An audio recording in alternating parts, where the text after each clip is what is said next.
Take That's things fine. to hello everyone. I'm glad that today we have Eric Endlich joining us. Eric is the founder of Top College Consultants. He helps neurodivergent students with college application and admission. Welcome, Eric. Thank Thanks for you. Good to joining be us. here, Veena. Thanks. Cool. So, Eric, can you share a bit about your company, Top College Consultants? What inspired you to start it? Uh, what made you help neurodivergent students? And is there any personal experience that shaped your approach? Sure. Yeah. So Top College Consultants is a nationwide team of consultants like myself working with high school students applying to college. Almost all of them are neurodivergent or have some type of disability. We do work with neurotypical students as well, but primarily students with learning differences like ADHD, autism, dyslexia, mental health challenges. I'm a clinical psychologist by profession, so I had been working with teens for a long time, and I always loved working with teens. I think they're really interesting and fun and energetic and creative. And my own kids are neurodivergent, so I was kind of already in the neurodiversity world, in the autism space, going to conferences, learning about it, working with neurodivergent clients as a therapist. And then I figured out about 15 years after my son was diagnosed that I'm neurodivergent myself. Took a long time, but I finally figured it out. And so I really kind of leaned into this community even more. And then I discovered educational consulting, and it kind of brought together a lot of my interests in working with teens and helping those who are neurodivergent. And also, there's a counseling piece involved in being a college admissions counselor. So being a therapist actually was a very good background for being able to help kids explore their interests and self-reflect when it comes time to write the college essays. There's a lot of self-introspection when it comes to writing essays. I'm also a lifelong writer and editor, so helping kids with their essays to me it's one of the most fun parts of the process. Kids don't always like it, but I really enjoy it. So I want to make this process more fun and for kids and kind of get them through it. And also it's about helping them be successful. It's not just about, helping them get into college, Yes. but figuring out which college has the support you need. What do you need to do to be ready for college? What should you be doing once you're in college to be successful? So it's the whole process of successfully transitioning, as well as like the nuts and bolts of filling out applications.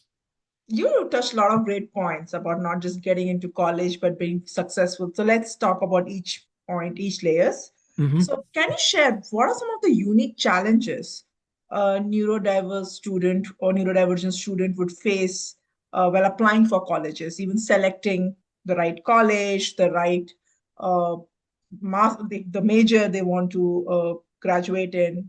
So any tips on that? Yeah, absolutely. So, um, as you said, there's sort of all along the way, there's various challenges, and the college application process can be stressful and challenging for any family, but especially for those with disabilities or diagnoses where they might need additional support. I co-lead a Facebook group of 22,000 parents of neurodivergent college-bound students. And so I surveyed the parents in the group as well. What are the greatest challenges that you see in the college selection and application process?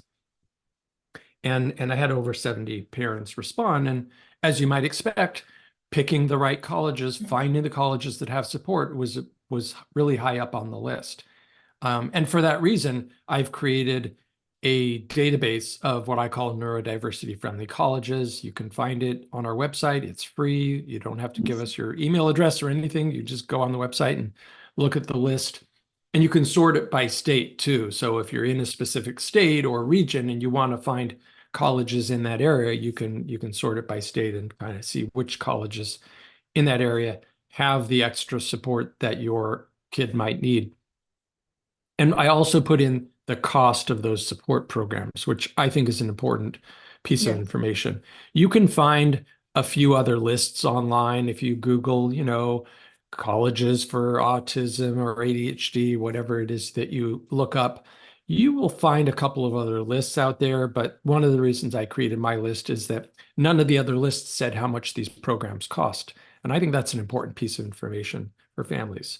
So back to your question of the challenges, yeah, number one is finding the colleges that will provide the support that my kid needs. Not all families even know that there are colleges with autism support programs or learning support programs for kids with a variety of learning differences. So there are colleges that have additional supports. Not all colleges have those levels of support. So building the college list is one of them. Writing the essays is a big challenge for a lot of the kids we work with. They struggle with executive functioning and time management and organizing their thoughts. And so the essays for college admissions are very different from the papers that students are used to writing in high school. In high school, write an essay about the Civil War. You look at the textbook. You look up articles online. For college admissions, it's tell us about yourself. Share something important about yourself. You can't go online to look that up. You have to look within, and so that's tricky for some of the students too. The essays. So there's the college list, there's the essays. There may be optional interviews. They're not usually required. They're usually optional if they offer them at all, but that's something that students often need help preparing for too. And even thinking about when you go and tour college, what should you ask? So we're helping kind of every step of the way. That's awesome. So, how do you work with colleges to ensure that they first understand and then can support the needs of neurodivergent students?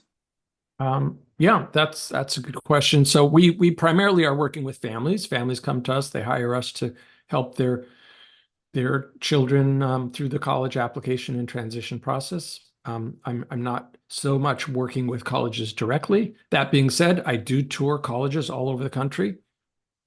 I meet with disability services staff. I belong to the College Autism Network, which is a group of professionals who run these programs in colleges. And I've been asked a couple of times to speak to the directors at conferences. So I have opportunities to sort of, give feedback and be sort of a liaison between colleges and parents and families and say, hey, these are the concerns that parents have to help educate colleges about what kids are concerned about or what the challenges are that they're facing. Um, and when I do tours, I talk to them and ask them questions and help raise their awareness. If you go on a standard college tour Mm. and an information session, it's sort of a, dog and pony show, so to speak. I've been to lots of them, and colleges will talk. For example, they may mention diversity. They may say, our students come from 43 different states and 25 different countries, and 20% of our students identify as being students of color. So they may talk about diversity. They almost never mention neurodiversity. Yeah, So, I write articles and I do webinars to help kind of raise the awareness throughout society that neurodiversity is part of diversity, exactly. and being more inclusive is really important. There are a couple of universities in Ireland that are actually trying to create autism-friendly universities, though not just a program, but the whole university. I think that's a really cool idea, and I hope that where the College Autism Network is looking to sort of replicate something like that, provide a template to universities. That's so interesting. And you touched about such a great aspect, right? People talk about diversity, but unfortunately, neurodiversity is not part of that conversation. And you So, can also tell when you look at the website or the promotional materials or the pictures on the walls, are they showing diversity of abilities? Do you see disabled people in the yeah, photos or in the, on the website? Is that something that's kind of on their radar screen? And in their mission statement, in their diversity statement, do they mention diversity of abilities? That will tell you something about the college's sort of philosophy and mindset. that makes sense. So, in your opinion, as you have navigated this and worked with so many colleges, so what is the landscape does it for college admission, specifically for neurodivergent students, looks like? You did mention there are certain colleges that are making effort. So do you feel that it's becoming a bit more inclusive, or do you feel that a lot of work needs to be done? Both. And we work, I have students all over the country. I have students in other countries. I also have students applying to universities in other countries, but I'm most familiar with the landscape in the US. There's over 4,000 colleges and universities in the US. Only a small fraction of them have support programs, again, which I have listed on the database on our website. So most colleges aren't really going the extra mile to support these programs, to support these students, especially the more selective colleges. So, Mm. we get students with a wide range of abilities. Some of them are C students, some of them are A plus students. And the A plus students who want to go to the most competitive selective colleges in the country, there's only a small number of them that provide extra support. But Hmm. it's exciting to see that you're starting to see that change. So as far as like changes or developments, one is neurodiversity clubs or autism or disability clubs. Students can and do start these clubs on their own in colleges, and I'm seeing more of those come online as time goes on.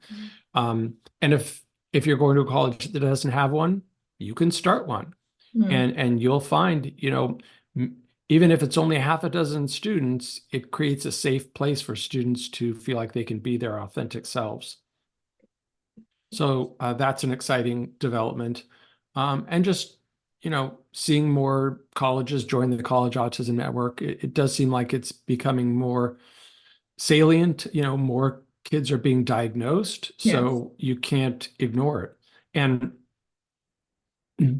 we're in this period where the demographics in the US are changing and the college going population is actually shrinking, um, at least as far as citizens are concerned. Of course, there's students coming in from other countries, but colleges really need, most colleges need to keep their numbers up and need to sort of start thinking outside the box and look at what populations out there have we not really been paying attention to. So I think there's going to be a financial incentive for colleges to be more inclusive and welcoming.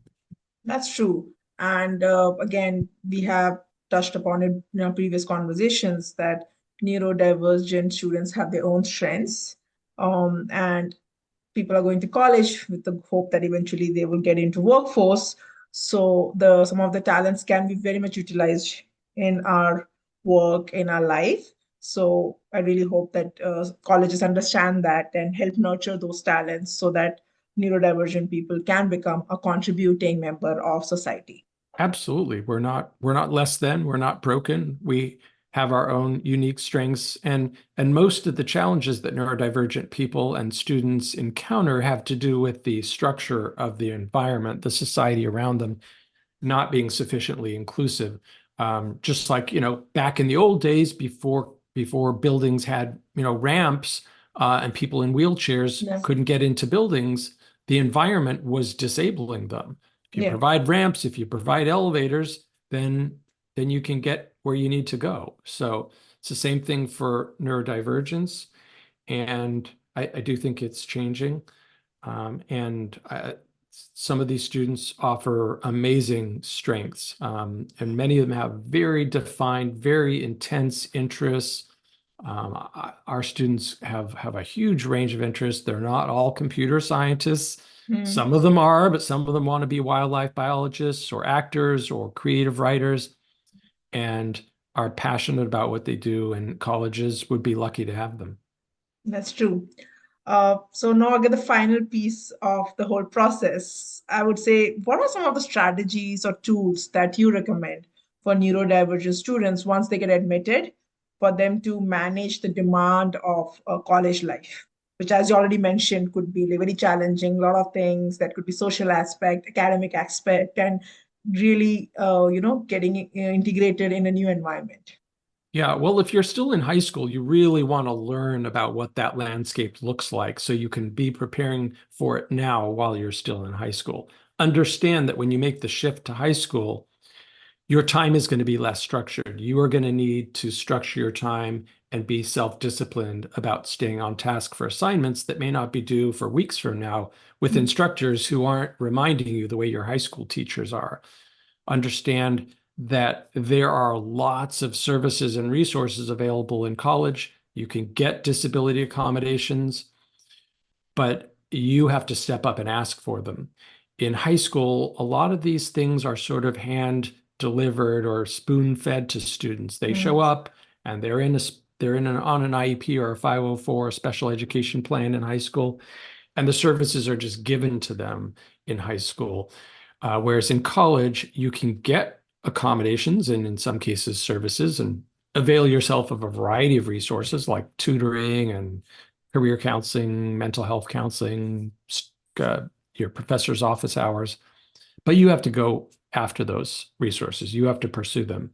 You have to identify yourself to the disability services office and say, I have a diagnosis, I have documentation, I need and want accommodations. And then often you have to talk to your professors about those accommodations too.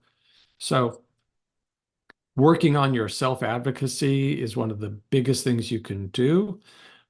If you need extra help, it's probably available at the college. And if it isn't, you can often hire it on the outside. So for example, if you need an academic coach or an executive function coach to help you manage your time and get your assignments done, many colleges have those coaches. Sometimes they're free, sometimes an additional fee. If they don't, you can hire someone on the outside to provide that. So don't just throw your hands up and say, well, I could have used this help, but it isn't available at my college. Same thing for mental health. There's probably counselors available, but if they don't meet your needs on the college campus, you can work with an outside therapist. So, and if you encounter roadblocks, whether it's, a professor who's resisting implementing an accommodation or whatever the difficulty might be, don't give up. You are going to encounter resistance and obstacles throughout your life. That is just the way life works. And you have to be prepared to push back and go around these obstacles, whether it means going back to the disability services office or the academic dean or whoever to say, hey, I'm running into this problem. Help me figure it out. There's a lot of people in college who will help you figure it out, whether it's your RA in the residence hall, your professor, career counseling, mental health counseling. There's a lot of people there to help you. That's so awesome. Thanks, Eric. I think you have shared so much information and valuable insights. So, anybody who's listening, definitely work on your self advocacy skills. You need to ask for things and be very sure that what you need and you put your need first. And as Eric said, of course, there could be some resistance, but that's life. So, not giving up. And I think neurodivergent people generally have good resilience. So that's a great strength that you should definitely hone in. So, Eric, if any of our viewers want to work with you, what is the best way for them to get started? Well, go to our website, topcollegeconsultants.com, and look around, avail yourself of the free resources. You'll see a button to set up a meeting with me, phone number, email address, or reach out to me by email, Eric, that's ERIC, at topcollegeconsultants.com. You're also welcome to join our Facebook group. If you're a parent and you're on Facebook, it's Parents of College-Bound Students with Learning Disabilities, ADHD, and ASD. And if you reach out to me, I can provide the link if you've forgotten what I just said. Definitely. Thank you so much, Eric. You're welcome. So, for those interested in more such stories and professional services tailored to neurodivergent people, please, I invite you to subscribe to QRKIEZ newsletter. Visit our website www.qrkiez.com, which is QRKIEZ. We are very excited to be launching soon. Our app is designed for neurodivergent people and families to connect them with communities, services, and job opportunities. Thank you so much for being part of this journey. Talk to you all soon. Take care.